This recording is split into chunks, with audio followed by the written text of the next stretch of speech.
Check, check. 1 2 1 2 for the people that's going to watch this on the playback.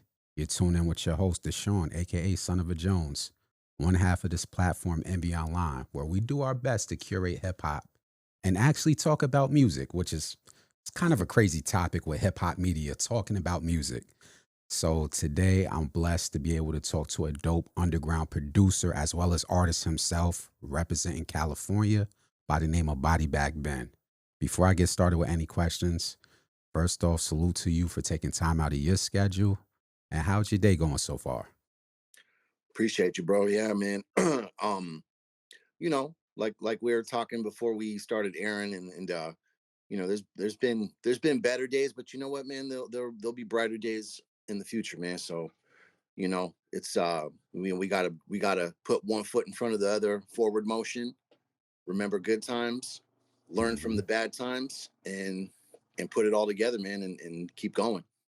So I'm a new fan and I like to keep my ear to the underground. And it's kind of been an underground resurgence. So I got Hmm. a lot of questions with underground hip hop.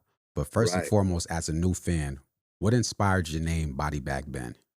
You know what's crazy about that, man, is my homie Mark Ford, who's another really dope producer MC out from my neck of the woods out here in Oxnard, California. He um he actually gave me the name. It's crazy because I had him over in my spot. We're just playing beats and shit, whatever. And he was just like, "Yo, man," he was like, "Everything you're playing me is fucking dope." You know what I mean? And I'm like, "Appreciate you," but he's like, "What are you gonna call yourself?" I'm just like, "Fucking, I don't know, Ben." He started laughing. He was like, "Nah, bro." He's Yeah, like, that's too basic. "Body." Yeah, he's like, "Ben." He's like, "Nah, bro. Body bag Ben. Everything you played me is a body bag." And shit just stuck, man. And it's funny because he didn't think I was serious about it, and like a year later I put out an album with the homie Ito from Rochester. Upstate New And York, where I'm from. yeah, my boy Ito. And he was like, "Man, you were really serious about that name." I was like, "Fuck yeah, I took it and ran with it." You know what I mean? And here we are, it's like 10 years later, and been very blessed and fortunate to be able to get my name up and just keep it moving, man. Be able to put some solid pieces of work together and just continue to carry on. Yeah. So, talking about music, and you talked about working with Etho as well as a lot of underground acts. So when I started this thing back up, I started interviewing the underground because I'm noticing a groundswell within the music industry, especially after COVID. Seems like a little reset for the underground. I said it's like it feels like a renaissance, in my opinion. So I Mm, give some bullet points that I talked about in my other interviews. In this underground renaissance, I personally feel that the upperclassmen, kind of the veterans, are leading the way as opposed to 80s and 90s. It was kind of 18 and 19-year olds. It was a young person's game. And yeah. now it feels like production wise, MC wise, the older cats, the people over 30 are kind of making waves within this Oh yeah, underground. for Um, sure. you start seeing the artwork being used in these projects, and we're going to talk about this on my next question: the reemergence in physical sales, Mm, vinyls, CDs, and so forth. right. So, for you to be in this culture doing music Mm, for as long as you have, mm. how does it feel to be a part of this new wave renaissance that's going on right now in underground hip hop? Man, I'm very fortunate, man. I I think that for the younger fans that are just kind of barely catching on, hmm you know, like Griselda, right? Like Conway, Benny, Gunn, like those guys really helped spark that again. You know what I mean? Because for a minute it was kind of lost. You know what I mean? And That it was. it was a little lost. And even like some of us, the guys that were doing music still might have been trying to do something else. You know what I mean? The sound might have been a little bit different. The aim might have been a little bit different. And because I could go back 20 years and listen to shit that I was doing then and go, man, this is way different. You know what I mean? The hmm essence were still there, you know what I'm saying? But um just the sound overall was different. So I commend those brothers for helping rekindle that because who knows where it could have went or what this whole thing would have meant. You know what I mean? I don't know. It's kind of doesn't matter now because they came in, they did their thing, they kicked down the door and let guys like me and others get back to the roots. So when I say it like that, I say it because um you know 18, 19, 20-year-old kids who just got into hip hop maybe 6, 7 years ago. To them, the OGs are Conway, Gunn, And that's crazy. Rock, Yeah. what I'm saying, Rock Mars. But to me, the OGs are Rakim, G Rap. Nas. You Yeah. know what I'm saying? Nas, yeah, Eric exactly, Sermon. man. And shout out to my man G Rap. That's my bro right there. We got some crazy shit coming on the way. But I look at it and I'm just grateful to be a part of all of it. Rather it's building with the OG legends or building with some of these newer guys who are going to be legends in their own right if they stick to the game plan and follow through. Um, but this shit's crazy, bro. Life, man, has a way of knocking you down, and you got to navigate the waters, bro. And sometimes it's too heavy for certain people, man, and it just their potential doesn't get maximized because they got to take care of the bills, man. The bills don't stop, Hey man, I'm right along with them, man. I got a job. Yeah, and it's You gotta just pay the bills, man. you got to pay the bills, bro. And fortunately, for some of us, we're able to make a living off of this shit. And I've been very fortunate to be able to, I'd say, more than part time now, man. I mean, for the past 2 years, I've been probably more involved with my music stuff than I have with like my actual real career. You know what I mean? And I've Mm. been able to take care of all my priorities, dog. You know what I mean? So just very grateful to be able to have that solid fan base and support system to be able to continue this this journey that I'm on. So So I want to definitely follow up proud of on that. that before I go to my next question. It's dope that you said you've been able to support yourself on music. And I know that's very various avenues as producers, such as royalties, publishing, getting music Yeah, synced, and yeah. as as I just said, with the physical self starting to reemerge. So for you as a producer, what's been your most, I don't want to say lucrative, but because I want if somebody sees this for them to learn, a Right. up and coming producer, what's been the most lucrative thing for you to take care of yourself? Has it been getting music synced, or has it been like the publishing and so forth? Honestly, man, it really depends on who you're getting ready to do the album with. If it's someone like, let's say, for instance, like I did an album a few years ago with Cannabis, Okay. and you know, the we made the most money off of physical sales, CDs, vinyls, tapes, all Thank, that. So that shit was just like, thank you, Ben. Let's ring the yeah, damn alarm because I'm gonna talk about this next. That the record labels need to pay attention because yeah, man. physical sales are helping artists and producers out. I'm gonna let you go ahead. I'm sorry. Yeah, no, it's facts. I mean, we're talking like the first week we cleared like 50,000, 60,000, or some crazy shit like that. Yeah, It was record pretty wild labels to see. lied. Yeah, record labels lied about the streaming. Body Bag Yeah, Ben man. and Diamond D and others are exposing it. But go ahead.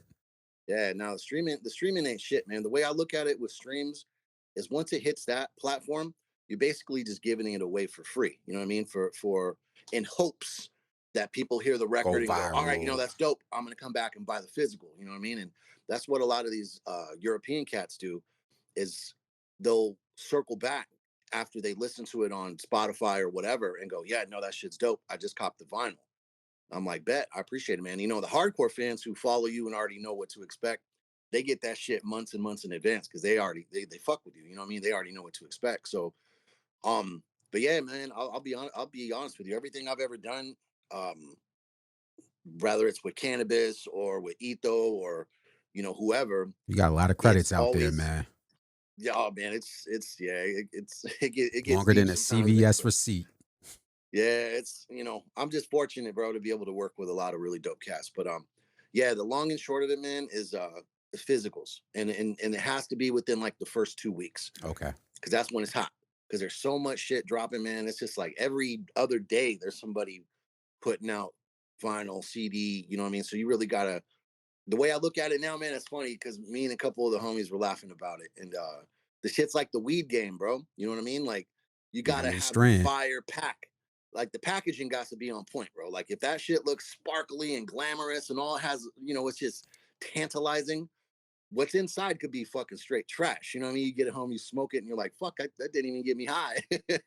But that But shock as long as value. the package is fire, yeah, you're basically giving the weed away for free, right? So, Hmm. and I look at it like if the package is fire, the rollout's fire, um, and then the music's fire on top of that, bro, they're gonna keep coming back, man, again and again and again. You know what I mean? Like, I got the same three, four, 500 people who buy my shit every single time I put something out. You know what I mean? So it's, if you got a diehard fan base, and that might not seem like a lot, but if you got three, four, 500 That's a people, lot for physical sales, not that's what I'm streaming. saying. Yeah, Physical no, sales, that's a physical. lot. Yeah. If you got 500 cats buying your shit every single time you drop, bro, like it starts adding up. You put out 5, 6 albums a year, you know, this shit starts adding up. You're making 10, 15, 20,000, 3, 4, 5, 6 times. You're going to be all right. You know what I mean? Like, you're not going to be fucking flying private and shit and, nothing crazy like that. But you're going to be able to take the kids to Chuck E. Cheese. you You can know, pretty much live your purpose, which is you can more do important. you can do your thing. Exactly, bro. You live within your means, still have fun, still take care of your priorities, and have freedom. Because really, what it is it's freedom, bro. Like being able to really do what you love doing and get paid for it and make a little living off of it, bro. It's that's freedom. That's the American dream right there, man. Um, so yeah, all encompassing physicals is where it's at, man. That's why you see, you go to press up vinyls, and every now and again the manufacturer's like, I can't. I'm pressing up a million Taylor Swift albums. So the labels ain't dumb. They're starting to understand that there's money. Yeah, they catching up late. I'm gonna call They them out catching later, up. man. Yeah, and they're fucking it up for guys like me who are like, what? I gotta wait for a million Taylor Swift albums, so now my shit ain't gonna get pressed up for 6 months. So you gotta kind of like have different avenues. You know what I mean? If you Hmm. if you got all your eggs in one basket, you're going to be waiting around for 6, 7 months, and then you miss the window. You know what I mean? Yeah, Because cats, unless you got really diehard fans, bro, like they'll wait for your vinyl, they'll wait for the pre-sale, but you don't want to drag it out too long, man. Because nah. there's been a lot of fools who fuck guys over. You know what I mean? Where they hit them with the 6 month pre-sale and the vinyl never shows up. Yeah, I saw that for one artist, and I'm not gonna say their name because I brought their other Yeah, product, but yeah, we that's know, neither we here know, nor we there. know who they are. Yeah. So now I want to talk about the new pack. You got a new pack Mm-hmm. out. It's very shiny and glittery. And I want to Mm-hmm. salute the people that you're teaming up with. I don't know. I don't want to say teaming up, but you're putting a product out with called the Press Collective. Because I've Yeah. been buying some underground hip hop from them and they're doing some dope work. But you teamed up with UFO Fev. I want to pronounce his name correctly from Fev. So it'd be Fev. like fever, but like Fev. Yeah. My apologies. I'll say it over because you're a dope They artist. all I'm a new yeah, listener everyone gets and it I see you from twisted, man. Harlem, from New. Yeah. So you Yeah. teamed up with UFO Fev and y'all did a collaborative album called Thousand Yard Stare, and it's Hmm. physical copies on the Press Collective. So first off, Yeah. salute to the Press Collective because what they're doing for They underground went hip hop, crazy. they're going crazy Yeah. with the drops. Crazy. If you want some Crazy. underground hip hop and you want to learn about new artists like UFO Fev and get put on to Body Bag Ben, better head over to the Press Collective. So y'all just dropped that, and what has the response been so far? I think it's been good, man. Like my whole, and we did something real limited. So it's not like there's 1,000 pieces out there. You know what I mean? I think there's like 50 or something like that. I don't even know how, I'm not sure how Very many we did. intimate.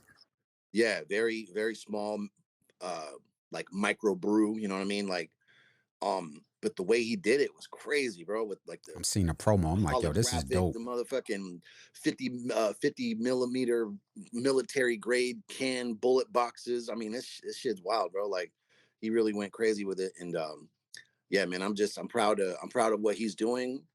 Um, and he got a lot of vision, bro. He really puts a lot of emphasis on the small stuff, the details, because the collectors, man, they appreciate shit like that. You know what I mean? Like if they're gonna spend the bread, you know what I mean? And it's not like they're selling them for cheap, bro. Like I think the CDs are Nah, going for like yeah. 50 bucks. Nah, I cop. I cop all the Yeah, time you know over what I there, mean? but I it's worth it appreciate you, because bro. we Appreciate got the the support. artwork. So Yeah, the artwork's fire. The details are exquisite, man. Like the mat, he's doing glass masters, so the sound quality is going to be top notch. We made sure we did our due diligence on my end with the mix and mastering, so this shit sounded top notch. You know what I mean? So when you pop that CD in, it's gonna sound crispy as hell, bro. It's gonna sound like it was done in a $1 million fucking studio and shit. So shout out to my mans over at the Press Collective, man. They did a fantastic job. And then also shout out to my man Levi at 1332 Records. We got the vinyls over I there. saw that too. Okay. Yeah, and he did the crazy variants. We got the camo splatter, one of a kind type shit, and then some other variants. He did a crazy job with those too, man. So, you know, I just we're fortunate to be able to have people in these places that are able to put this kind of product out there for the supporters, man, to be able to add it to their collections, man. So it's it just it's not all easy. I know it's, sometimes when we roll it out, it's like, oh man, they made it look easy. It's not, man. It's a lot of moving parts, bro. A lot of Hmm. people involved, a lot of things that got to get done in order for this to happen on the day that we need it to happen. You know what I mean? Like we do have deadlines, we do have dates that we want to roll shit out, and a lot of people got to do a lot of things to accommodate that, man. So it's again, it goes back to what we're talking about. It's important to have a good team around you of people who are passionate, who are like-minded, who have the drive to see things through, man, and get that fucking ball in the end zone. You know what I mean? Get those points on the board. Definitely. With you being from California and UFO Fev being from Harlem, I want to say Harlem, but I'll say Yeah, NYC just in case. yeah, yeah. You're on two different coasts. What was the chemistry or what is the history that brought you together from the opposite sides? Yeah, man. So we were actually on Shade 45 with the homie Lord Sear last week, and we talked about this too. So um shout out my man Sear, by the way. He's a good brother, man.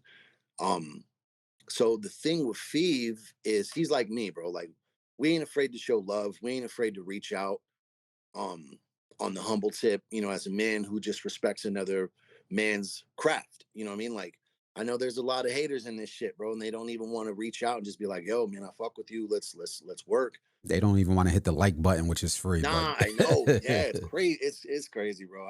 Man, we could do a whole segment on yeah. just that. I'll let you go ahead because then we'll You know what I'm divert the saying? So, conversation. yeah, man, it. I used to get frustrated with that shit back in the day, but I started realizing that it don't that shit ain't Don't shit. matter. Yeah. Nah, it don't matter.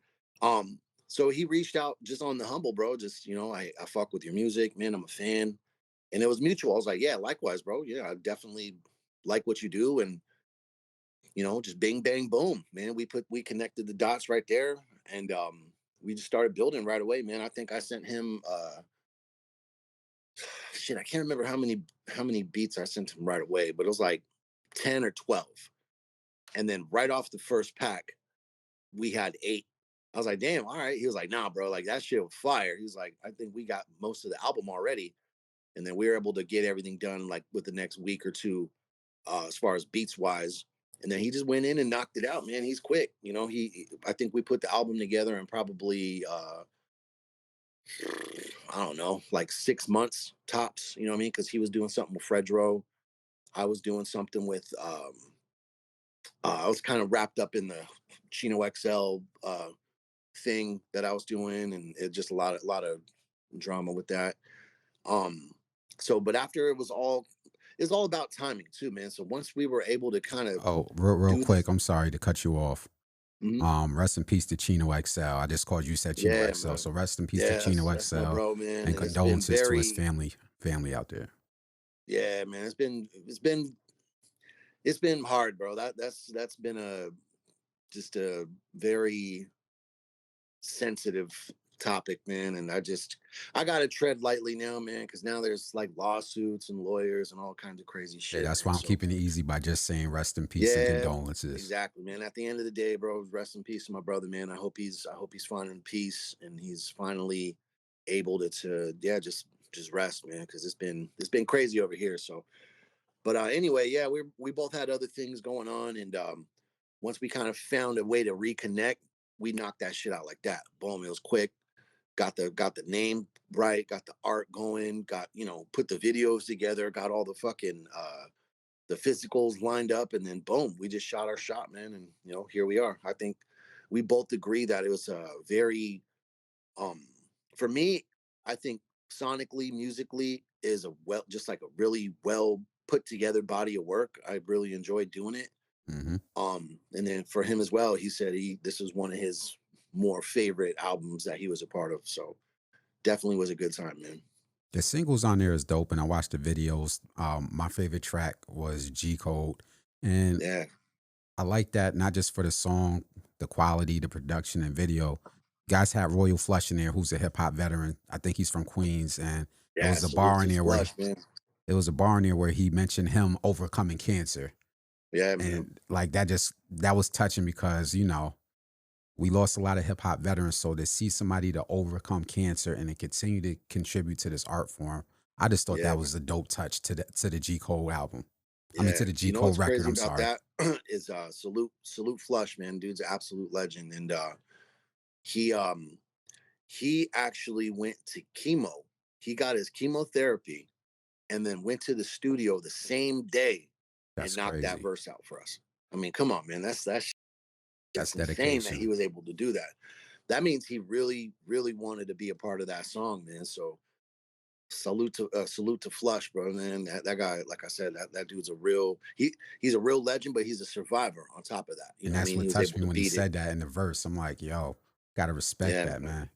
Absolutely, absolutely. So and he's lit right now, man. So he's back in shape. He's in the studio. He's doing his thing, man. So me and him are actually gonna try and put together a body of work. You know what I mean? So Okay. be on the lookout for that. Yeah, body That's back dope. band Royal Flush. So salute the royal flesh, man. May God, the most high, whoever you serve, continue to bless your health, man. That's dope to Yeah, see you overcome and continue to participate in this thing of ours called hip hop. So salute to you, Royal Flush out there, man. facts, The other facts. single in this that was dope that you shot the video to was Four Letter Word, which I was talking Mm-hmm. about, four letter word is love, but there's a deeper meaning to that. When you were putting that track together on a production side, what was going through your mind while you was putting that together? And then when you heard the actual song that was placed on Yeah. top of it. So what's crazy about that one, man, is I kind of feel like I'm an empath sometimes too. Rather it's someone who's hurting, the weather. I mean, I feel like I get energy, man. I'm able to like get this thing from just whatever environment I'm in. So when I was making that beat, it was fucking raining, it was dark, it was storming outside, you know what I mean? And I just caught the vibe, bro. I had this little piano loop that I was working on, and I added some little bits myself. I play instruments and shit, so I kind of filled in some of the blanks, and then I did the drums on that one. I kind of switch it up sometimes because sometimes I'll do the drums first and then kind of build around that. But Hmm. this one I already had the sample going, so I was like, all right, how am I gonna fit the drums in? So That can I ask you a quick question? Not to diverge, not to cut it off, but yeah, sampling seems to be a key part of your style, like most producers. Um, yeah, so it's a definitely a weapon, man. what's your process in digging through the crates and picking the right Right. sample for something like this? You know what's crazy about that, man, is there's really no real rhyme or reason. You know what I mean? Like I could listen to all kinds of different shit. You know what I mean? I could listen to some 80s funk or some 1960s psychedelic Russian rock. I mean, it varies from day to day, bro. Like I'll just go in the rather I'm digging through what I got here at the crib because I got thousands of records or going out, looking for shit. It's just sometimes it's just pure dumb luck. You just Mhm. run into shit. And luckily enough for me, I play instruments as well. So if I hear something, I can do my best to try to mimic that, rather it's on the piano, the guitar, whatever. And then what I end up doing is I'll layer it so that the sample sounds thick as hell.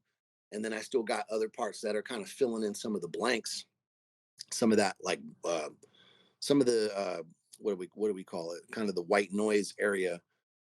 I call it sustained. So when you have something that is sustained, the loop feels like it's moving the whole time. There's really no blank spots. You know what I mean? Because sometimes when you got to chop the hell out of a sample, like it'll have this real big, just dramatic pause where it's like this noise and then nothing. So you don't want to really, unless you're trying to go for that. There's ways to kind of flip that too. But you always, for me, I feel like I always got to have the sample has to be moving. It has to be breathing. You know what I mean? So I figure out ways to make that happen, whether it's with like reverb, delay pedals, sustain when if I'm playing guitar, just single chords to kind of get some like feedback off the guitar amp to where it moves. I mean, there's a lot of secret sauce I'm giving you right now. But Hope you yeah, that's basically producers are gonna listen to this on the playback. yeah, they're gonna be like, oh shit, okay, the delay pedals, yeah, it's all good, man. You're welcome. You know what I mean? Because I don't like gatekeeping shit. I think that's some sucker shit, bro. Like if we're all gonna get better, man, we all gotta learn from each other That's and just shit. insecurity, man. But I appreciate I people don't care. like you. Yeah, no, I'm good, bro. Like I learned shit along the way just from other musicians, and I learned little tips and tricks that work for me with my particular style and the way I create. And it just works. You know what I mean? I know everyone's different. So when I need some extra flavor, if I need some extra life in the sample, I play it. I figure out a way to make it work. You know what I mean? I don't rely totally just on the sample itself. You know what I mean? Sometimes you gotta manipulate it on your own, and you gotta really fucking you gotta bring that shit out, man. Sometimes you Hmm. gotta grab that fucker and beat it into submission sometimes. So but with that one, it just came together real naturally, bro. Like the piano loop was already pretty good as it is. I filled in just a little bit of the pieces, and the original name was 97 Avarex because it reminded me of some just like Superfly, East Coast, rainy day, fucking storytelling type shit. You know what I mean? So I sent it to Fev, and rest is history, man. He put his spin on it. He named it love and 4 letter words, which is like basically symbolic for like love and hate. Yeah. You know what I mean? And he just ran with it, bro. He killed it, man. So absolutely, shout out to my man Fev. He's a good storyteller. Yeah, man. I like the way, like I said, I like the production. I like the way y'all promoting it.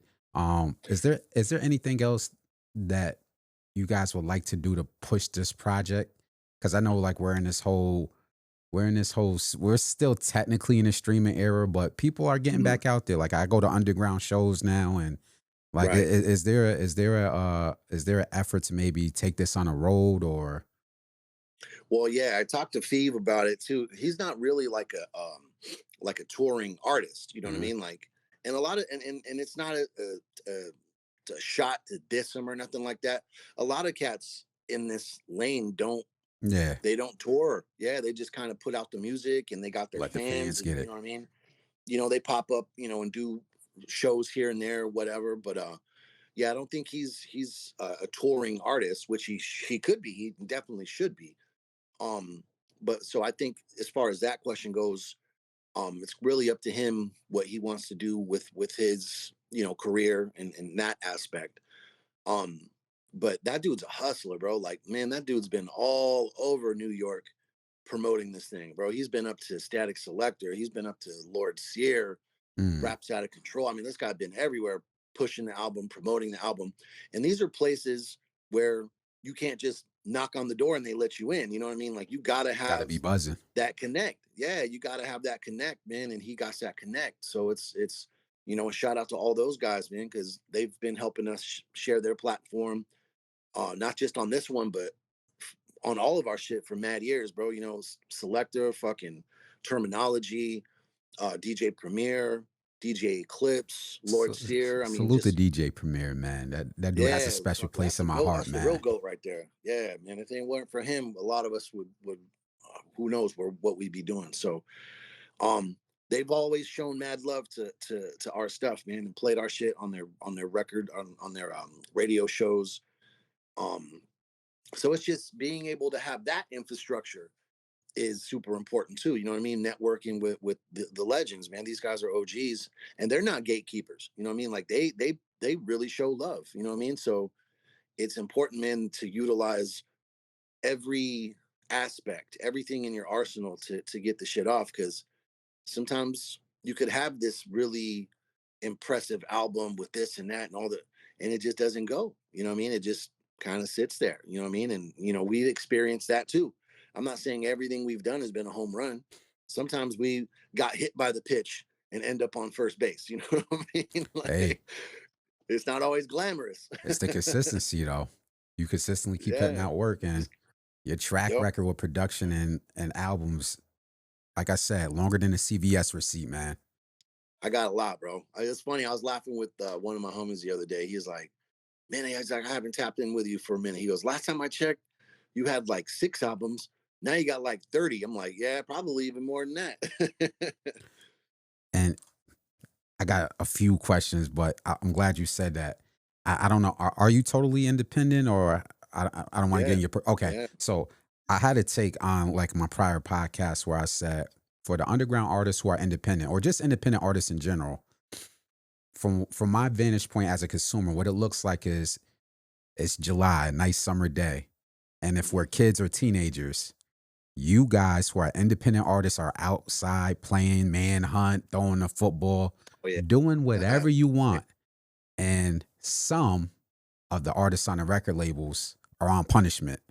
They're stuck in the house. They're looking like out the that. window saying, Looking through the oh blinds. man, my boys is out there playing manhunt, but I can't come out until next week, to next month." Yeah, And yeah, can you talk about the vantage point? Obviously that, but the vantage point of you being being independent versus being signed. yeah. Hey, shout out to everyone who's ever played Manhunt. I'm I'm, That I'm shit, going on man. 40, man. That's a classic right there. Yeah, that's like hide and seek on steroids. You know what Hmm. I mean? um, but you know what? I mean, let's look at it like this. There's a reason why even some of the major artists now are going independent, They right? they looking at you So outside like, yo, I want to be out there throwing the yeah, football too. done with this. You know, when the record labels got you by the fucking tail, bro, it's like being in debt. You know what I mean? Like you're borrowing money from yourself. You you ever borrow money from yourself Yeah, and my you're like, I'm gonna pay 401k myself plan. back. Yeah, you're like, Yeah. I'm gonna dip into this. This is my emergency money. I shouldn't be touching it, but I really need to do it. I mean, most of us, most of us, and I'm guilty of it too, doesn't it, the money doesn't come back into our pockets, man. It goes somewhere else. It goes into someone else's Market fucking in. Yep. pocket, Yep. right?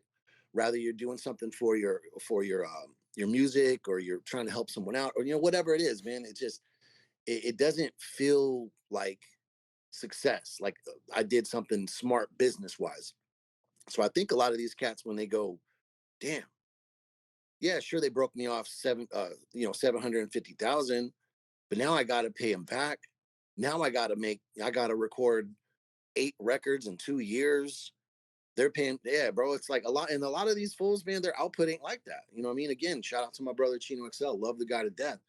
He, in his 30 something career, um, music career, I mean, how many albums he put out?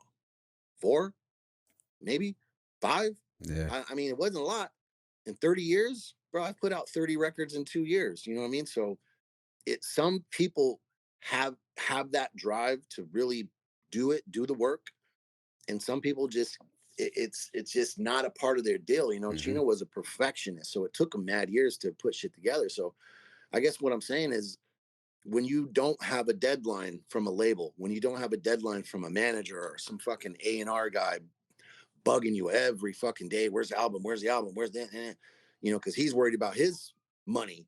You know what I mean? It just it what it does, bro, is it takes the fun out of it. It sucks the fun out of it.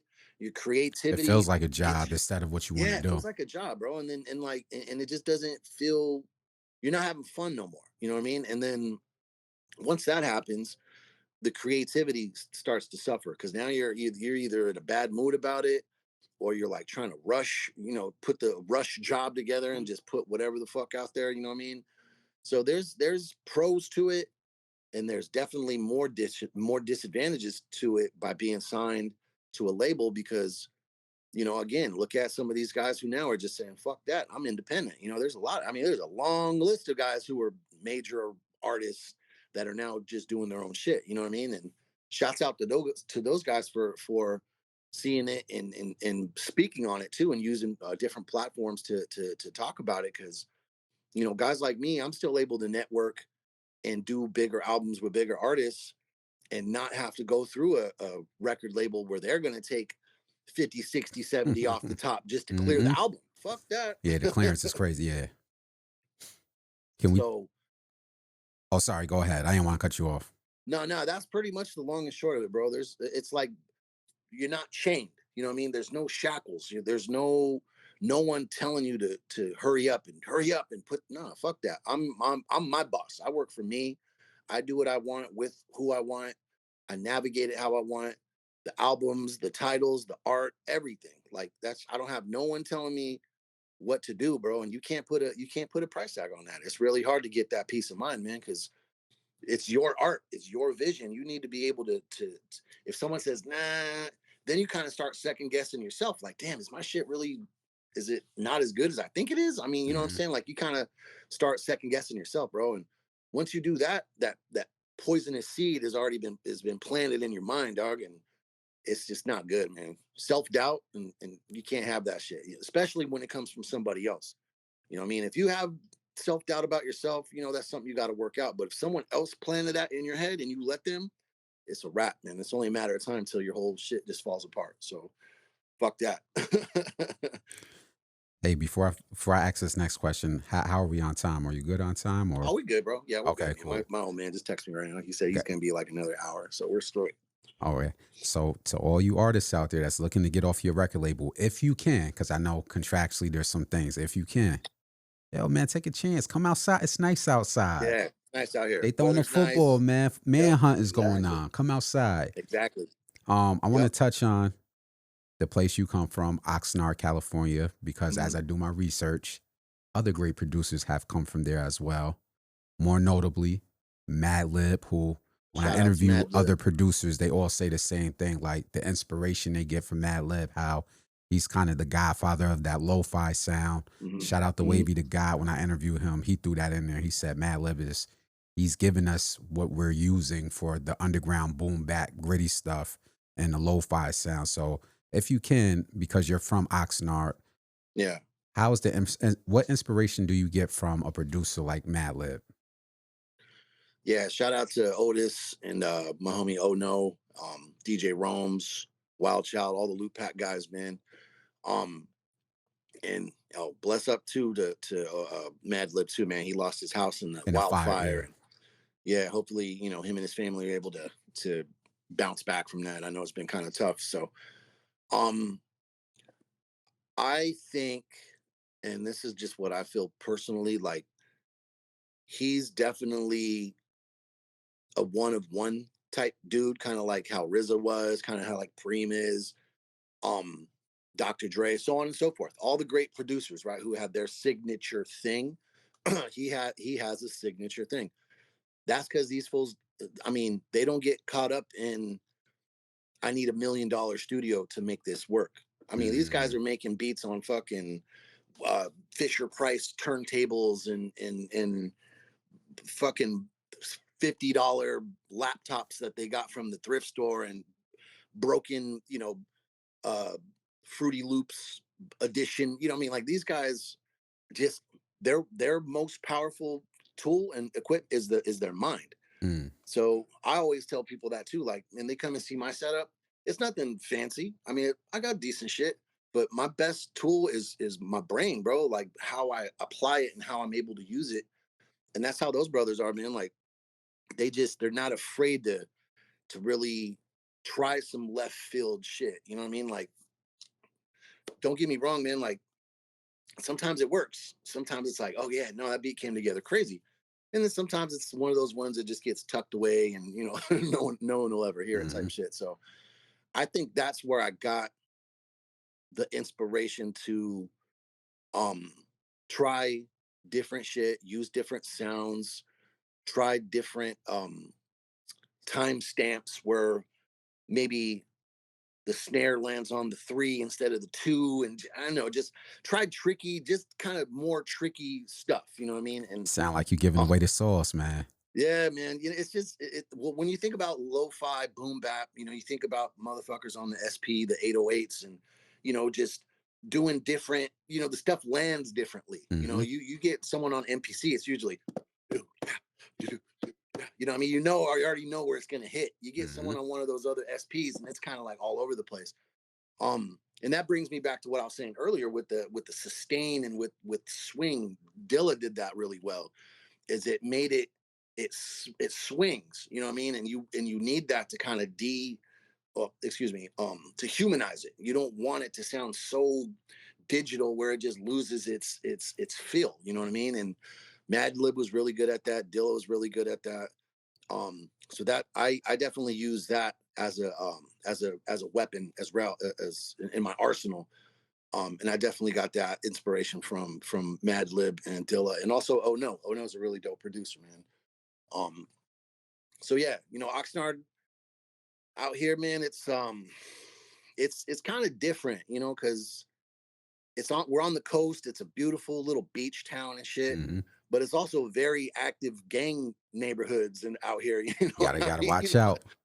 Yeah, it's crazy, bro. Like how could you be killing people and all mad and doing crazy shit when the It's too beach is two nice miles out away? there, man. It's Yeah, just like beach when is I 2 go miles. home and visit my family Yeah, in Puerto Rico. I'm like, there's really this right. much crime out here in this section. Look at this. Yeah, it's a paradise. Yeah.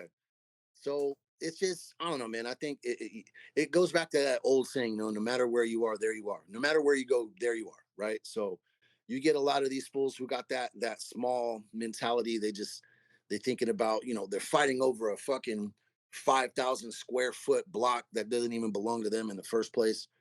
um you know People like me who grew up in that environment. I grew up right in the fucking heart of the most active gang neighborhood in the whole city. You know what I'm saying? And I have my cousins, uncles, and friends, and everyone around me was on that gang shit. And you know I needed something to deter my mind from falling into that. And sports and music were my two outs, man. And I thank God every day that I was able to find that, and also have a small group of friends. There was like 3 or 4 of us that all had the same situation. One of my other homies, his brother was like a shot caller, Mexican mafia, prison gang, crazy shit. Hey, no, But no, no, no snitching on the podcast. No snitching. I'm I just playing, I man. didn't say his name. I didn't say his name, but you know what I'm talking about, man. Shout out to Yeah. my man. And still to this day, he's DJing. He stayed away from that shit. So he used to have the turntables. We'd go over to his grandma's house, and back then, all I wanted to do was be a rapper. So Mm. I wasn't even really on my production shit yet. And we'd go over there. He'd put on some instrumentals, and we just rap. And it's crazy because we'd be in the room rapping on some hip hop shit, and his brothers and cousins would be out in the garage selling fucking PCP and shit. You know what I mean? Like, it was crazy, bro. So that's Oxnard in a nutshell. You know what I mean? And you got a lot of different things going on, real active, but it's a paradise. You know what I mean? Like you Hmm. go 2 miles down the street and you're on the beach, and it's just, I don't know. It's kind of a weird kind of culture shock too once I left, because I moved to LA for a little while too. And it was kind of, I was used to it already. I wasn't the gang shit, the drugs. I didn't bug the what I did get out of it though was like, damn, there's more people like me. There's more fools that are into hip hop. There's just more. And that's when it just started growing. You know what I mean? Like Gotcha. the idea of it started getting bigger. So just to kind of summarize all that, yeah, Oxnard is it's a beautiful place, but it's just like anywhere else, man. There's certain areas where you don't go to. And but all in all, love it out here, dog. I'm raising my family out here. I've moved away a couple times, and I always brought my ass right back because I Mm. love it. You know what I mean? So, as a producer, as yourself, who has been producing for decades, and you have Mm-hmm. production credits long, I want to touch on. So, we talked about Matlab, but if you had your favorite producers, and I don't want to narrow it, but if you can, who are your top 4 or 5 producers? Like, if you would say they're on my Mount Rushmore, who is Right. Body Bag Ben Rushmore producers? Um, I'll be honest, man, because there's when you get older, you start appreciating different things, and like, man, how did he do that? That's like crazy next level. So I kind of finally started determining how I define who's my favorite based on certain things that I've Mm. discovered about that person and what they were able to do to make that song happen. So I say that, and of course, for me, man, I don't know, man. It's always been a close tie. Like I'm talking splitting hairs with this one, but I think I got to give number one to DJ Premier My because, man. yeah, I got to give it to Preem, bro, because just, I mean, I'm going back to like Step in the Arena. Mm-hmm. I mean, bro, you listen to that album. I mean, they did that shit in like the 80s. You know what I mean? Like it's such an old record, but it still feels like, damn, those beats, they could use some of those joints today. You know what I mean? And it'll be fire. Like one of the ones that really hit me, because I used to like breakdance and shit too. I used to be all in the B-boy shit. There was a All joint different called elements of hip hop. That's what's up, yeah, man. loved it, man. I did it all. Beatbox, DJ, graffiti, all that shit. But there was a track on that album that still like blows my mind to this day. It's called Take a Rest. Okay. And man, that shit. So that's really what it was for me. Is like, man, he's been doing this at such a high level creatively for so long. Has to be Preem at number one for me. And then the close runner up is RZA. So love RZA, bro. I know he used to get a lot of shit for, sampling and this and that, but honestly, man, like he still found a way to make it work. But what I love the most about his is the sonics that he used, the different sounds, the wild, wee, you know what I mean? All that Mm-hmm. crazy synth. I love that. I love that shit because I listen to, heavy metal and shit like that. So it kind of reminds me of like bringing in, incorporating some of those different sounds and still making it like this grimy, gritty, fucking hip hop type sound. And his drums always knocked, bro. So like that reminded me of like Dre and the West Coast shit. Cause out here, bro, the drums have to hit. You know what I mean? Like that's always been part of the West Coast thing. Um, so yeah, definitely RZA top two, or excuse me, top number two, and then honestly, man, like this dude right here, he wasn't even originally in my top five, and but just seeing what he's been able to do throughout the years and how he's been able to transcend from where he originally started to where he's at now and just do all the things, it got to be the Alchemist, bro. Alchemist got Alchemist to is be up spending there. so much work right now, man. It's ridiculous. Salute the Alchemist.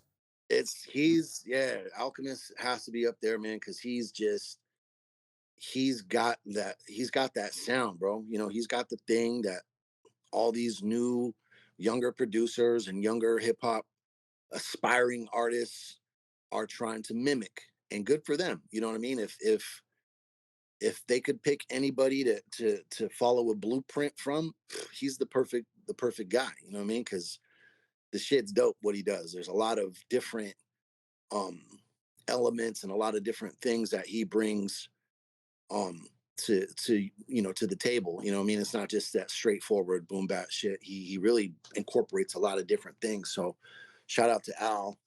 um I've always been a fan of Pete Rock too. Always love Pete Rock. His stuff is really dope.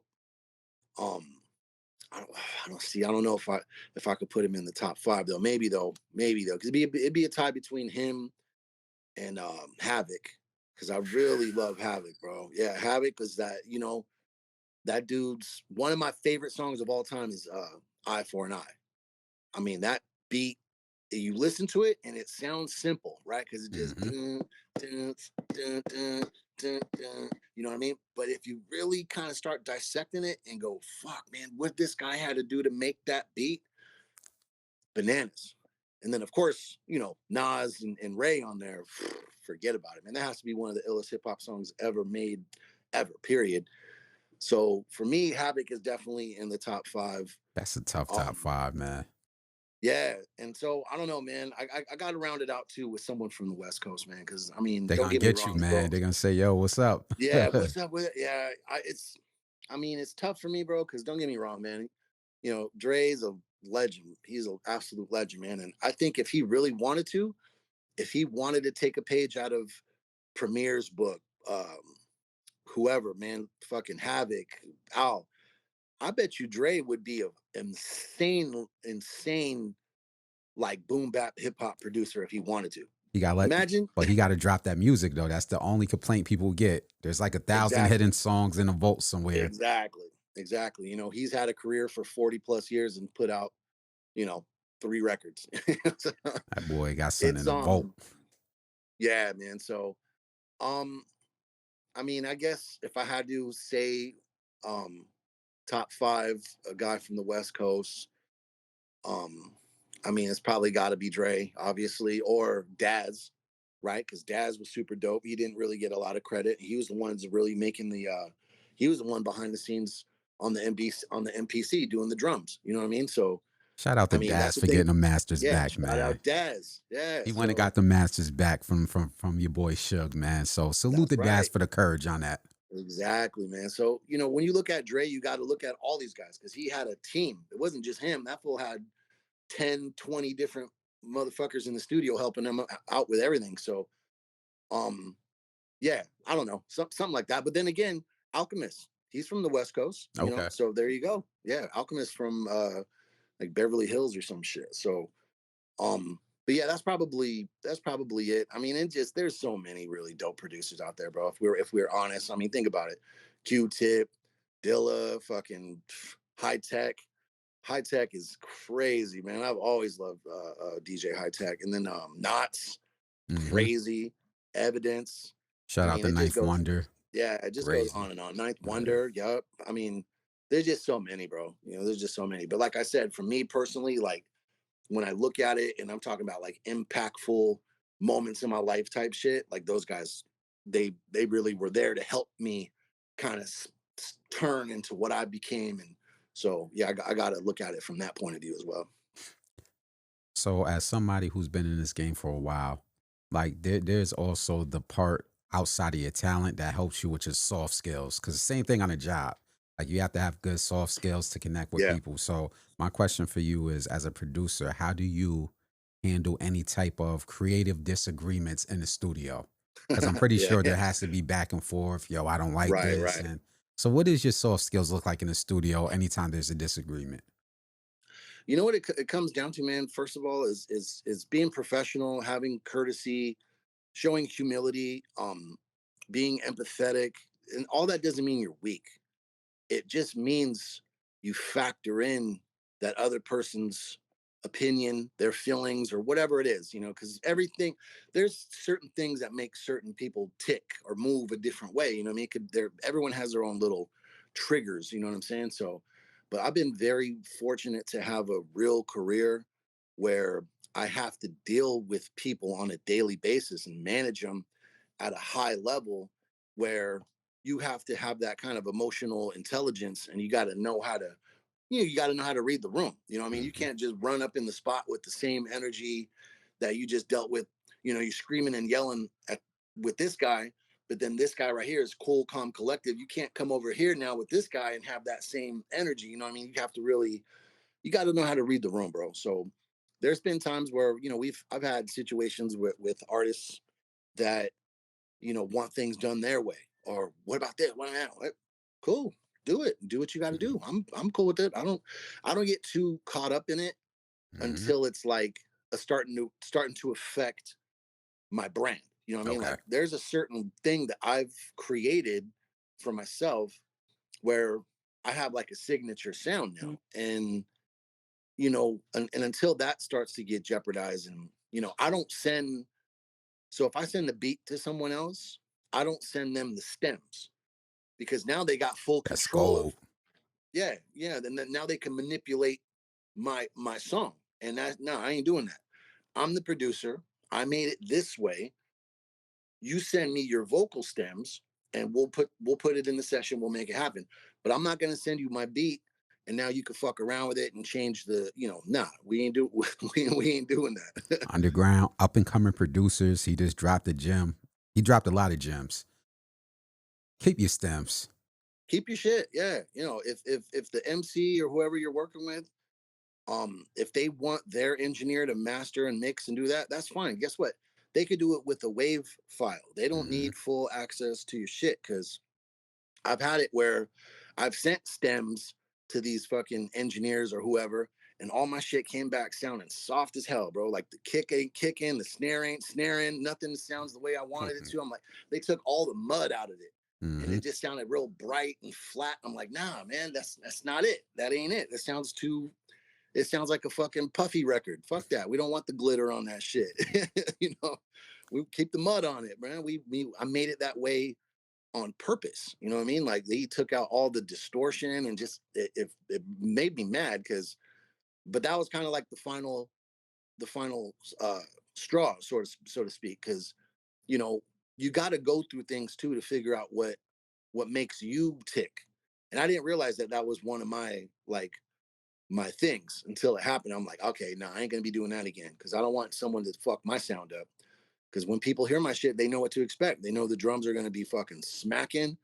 They know the sonics are gonna be there. It's gonna sound thick. It's gonna be, I make an emphasis on making it sound like give it a stereo feel where it kind of wraps around you a little bit. And I work on that. That's something that's one of my signature sounds. And if someone takes that away because they want to make it sound like their shit, I got a problem with that. Gotcha. So I want to wrap this up. I have a lightning round. Some Hmm. quick questions that we could do some quick bullet points for to finish this off. Right. So first question: MPC or SP 1200? Honestly, neither. Mm, Neither. I use Machine. I think Machine has been, for me, insane. Insane. But if I had to pick one of the two, I'd go MPC. favorite sample of all time? Oh yeah, yeah. Fuck. That's a tough one, man. There's a lot of really dope. There's just so many. It's so many. I would say, okay, just to narrow it down, I can't give you the sample, but I could give you the genre and the year. Okay. Anything, yeah, anything from like Denmark, Russia, anywhere from like Eastern Europe, 1960 to 1970, you're gonna find infinite fire. Studio must have. Good. You got to have a good, just like a feng shui around you, bro. You got to have a good like lighting. Like I set my stuff up to where I get natural light in, so I just feel like natural lighting is important, and it helps you kind of stay in this different kind of state of mind. You go into a dark, dingy studio with like fake red lights, and I don't know, man. It feels like you're in a dungeon or some shit. I like natural lighting. Night owl or early bird in the studio? Oh man, you know what? If I had it my way, I'd say early bird, but um, I feel like I'm probably more. If I do say night owl, I'm only saying till midnight and I'm done. Because, guys, I'm getting old, bro. I got young kids. I got shit I got to do the next day. Last one. One album that you would take on a deserted island with you. Man, I probably say something from the Isley Bros, man. It's like greatest hits or something like that. You know what I mean? Just something that's gonna have a little bit of everything. You know what I mean? Something to chill to, something to uh, you know, sleep to, something to wake up to, something to lay pipe to. You know what I mean? You gotta have a little bit of everything, bro.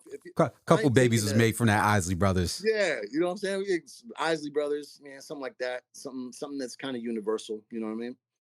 Definitely. Body Bag Ben, man, I appreciate your time. I appreciate you dropping a lot of jewels on me. For the Appreciate people it. that's gonna watch this on the playback, new music out with UFO Fev. You can buy the physicals on the Press Collective. They're keeping it underground hip hop. You can learn a lot, but please go to the Press Collective to pick up that UFO Fev and Body Bag Ben, Thousand Yard Stare. That's out. And where is the vinyls at? If they want to pick up the vinyls. Yeah, yeah. Shout out to the Press Collective. And if you want to cop the vinyl, head over to 1332 Records. That's 1332records.com. And we got you on the wax. Definitely. And before we get out of here, you mentioned the up and coming project that you got working Oh on. yeah, You want to shout that out man. real quick? Yeah, I've been playing this one real close to the chest, man, but it's moving, it's actually happening now. So now it's not a secret anymore. So me and my brother Crooked Eye are gonna be That's doing a an full exclusive length. right here. Yeah. Yep. Oh man, I Yeah, think you that's heard it first. Yeah. okay. Yeah, there's your Body first Bag one. Ben and Crooked Eye. Yeah, Body Bag Band, fully produced by me with Crooked Eye. Um, yeah, man, it's gonna be crazy, bro. And some of the features we're gonna be getting on there, my God, this is gonna definitely be one of those ones, man, that it's either gonna. I'm not gonna say break me because I mean I'm already doing pretty good, but I feel like this one's gonna kind of put me up to a different level. You know what I'm saying? Like I'm gonna be, it might not be crazy to think that, you know, in the near future you're gonna see Body Bag Ben and Freddie Gibbs, Body Bag Ben, Benny the Butcher, Conway. You know what I mean? Like I think that's kind of the route I've been trying to go for a minute. You know what I mean? And don't get me wrong, man. I I got mad infinite love to all the cats here in the underground, bro. Like this is my world down here. Mm-hmm. And there's guys down in this world that I think are gonna be superstars, bro. Like my man Vega 7, the Ronin. That dude's gonna be a That superstar, name's man. been floating around for a while. Yeah, he's crazy. But yeah, I'm extremely excited about that one. So be on the lookout. Body Bag Band, Crooked Eye. Appreciate your time. For the people that's going to watch this on a playback, you're rocking with your host, Son of a Jones, one half of Enveonline. I had the pleasure of kicking it with Body Bag Ben. Body Bag Ben, man. Stay blessed. Keep creating dope art, man. Salute. Appreciate you, brother. Thank you.